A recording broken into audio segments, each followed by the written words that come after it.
Mga pre, usapang recommendation o referral tayo ngayon. Ang referral pre o ang recommendation ay totoo naman po talaga no? Depende sa nagre-refer, depende sa nagre-recommend at depende sa kumpanya pre. Maraming advantage yung recommendation o referral, mapa negosyo man o mapa sa trabaho.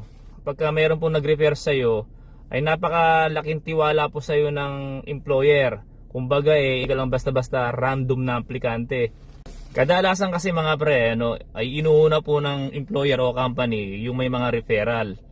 Unlike po sa mga walk-in na aplikante. At saka gandahan po ng may nag-refer sa'yo, kahit pa paano may idea ka. Yung nag-refer po, katulad ko po nagbibigay po ako ng tips, nagbibigay po ako ng idea kung paano ba yung interview, kung paano ba yung trade test, na kahit pa paano po meron ka ng inside info, di ba? Napakalaking tulong po ng referral. Parang ang dating po win-win situation. Yung aplikante, merong oportunidad sa kanya. Yung nag-refer naman po, parang may credit. Parang mas lalong nagtiwala yung company o yung employer. At kung minsan po, ay may bonus pa. Katulad po dito sa company na kung saan po ako nagtatrabaho. Kung meron bang referral o recommendation, dito po meron. Meron po talagang referral o recommendation dito. Tapos, yun nga po, meron po kaming pabonus na kapag nag-refer po kami o recommend, meron po kaming 1,000 na bonus na makukuha. Hindi lang po ako lahat po ng mga empleyado, kasi nga po sa katunayan po naka-advertise po yun sa cafeteria namin na pagka nag-recommenda ka ng tao, may makukuha ka ng bonus. Yun yung $1,000. Ibibigay po sa iyo ng employer yun. Pero pre Lodi, pero depende pa rin po sa mga nire-refer mo. Depende pa rin po kung pasok po sila sa criteria o qualification ng company. Tulad po dito halimbawa inside Canada, halimbawa paparepair ka po sa akin. Kailangan po rito ay open work permit ka. Ngayon po kung hindi ka po open work permit dito sa Canada, hindi ka po makakapunta rin dito. Ganun po, kung gusto mong pumunta rito, dapat open work permit ka. Hindi lang po ako yung pwedeng mag-refer lahat po ng mga kasamahan ko ay pwede. Ngayon, Pre Lodi, paano na may mga nasa Pilipinas? Nasa Pilipinas po, pwede rin po kami mag-recommenda o mag-refer Yun nga lang, tulad ng sabi ko, meron pong qualification o criteria. Ano ba yung qualification? Dapat po 40 years old, 3 years experience, mapa slaughter o mapa meat cutter. Ngayon po, kung meron pong nag-refer sa'yo o ni-refer man po kita, hindi po garantisado na masiselect ka kaagad. Ang kagandahan po pagka mag-referral ka, kumbaga may dagdag pogi points ka na.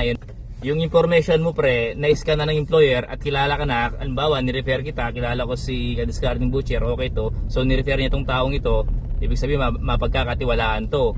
Okay, balik tayo sa katanungan. Ngayon, pwede ba kayo mag-refer sa Pilipinas? Pwede po kayo mag-refer sa Pilipinas pagka dumating na po yung employer namin. Sa ngayon po, hindi pa po pupunta yung employer namin kasi last November po last year. Kagaling lang po niya dyan. Nag-contact po sila ng malaki ang interview. Tulad po ng sabi ko kanina, hindi po garantisado kung masiselect ka ng employer o kung papasa ka agad. Kasi sa kalagitnaan pre, dala mo pa rin yung bayag mo. Ibig sabihin pre, nakasalalay pa rin yung kapalaran mo papuntang Canada. Nakasalalay pa rin pre sa mga isasagot mo Nakasalalay pa rin pre sa performance mo kung papasa ka o hindi. Kumbaga pre, nasa 100%, ang referral po ay nasa 20% lang. So yung 80% pre, pagtatrabahuin mo yun pre, magpapakitang gilas ka kung paano sa interview, magpapakitang gilas ka pre sa trade test, ganun po yun. Tulad po ng nirefer ko last year, noong November 26. Bali nagrekomenda po ako ng 7. Ngayon pumasa po yung 4, yung 3 po laglag. Ngayon hihintayin po natin yung 4 na yun yung mga nirekomenda ko. May bonus po yun, may makukuha po ako ng bonus. Once na nandito na po sila, doon ko po makukuha yung bonus. Hindi lang po ako nagrekomenda, pati po yung mga ibang kasama nagrekomenda rin po sila. Tulad po sa Europe ako, na rekomenda po kami 15. Ngayon po, nung nasa interview na kami at saka nung nasa trade test na kami, bali 2 lang po kaming pumasa.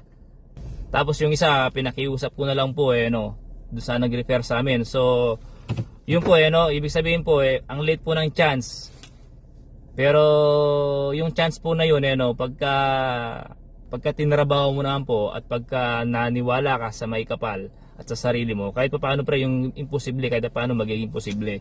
Basta laging tiwala lang pre sa sarili, no? Gawa lang ng gawa pre.